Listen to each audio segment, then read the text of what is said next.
My name is Ryan, and I work for a company called the Doe Fund. It's a nonprofit, and what we do is we help formerly incarcerated individuals or maybe folks who were homeless or had drug problems get back on their feet.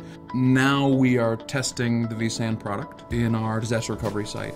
We've always considered VMware to be the hypervisor that we want to use.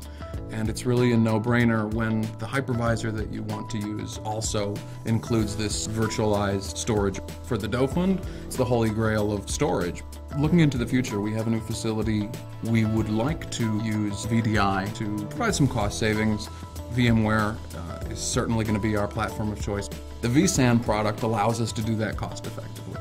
It allows us to have redundancy where we need it, not pay for redundancy where we don't need it. We probably wouldn't have been able to plan on implementing VDI for our new facility. It's easy 50, 60, 65% cost savings compared to whatever else we could possibly find.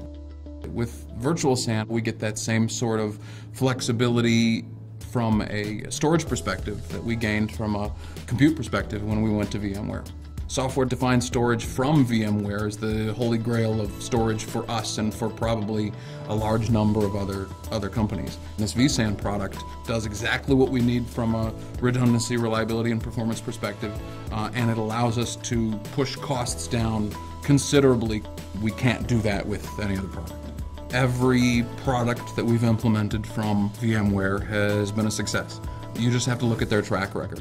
So as I roll out the private cloud here at the Doe Fund, I'm really looking for three major items. Cost savings, I'm looking for efficiency, I'm looking for ease of use, and I'm looking for the ability to expand when we need to quickly. And that's something that this Virtual SAN product lets us do in every case. There's definitely an ROI from a cost savings perspective. It removes that additional layer of complexity, and it allows us to roll out very cost effectively additional capacity both in compute and in storage really whenever we want.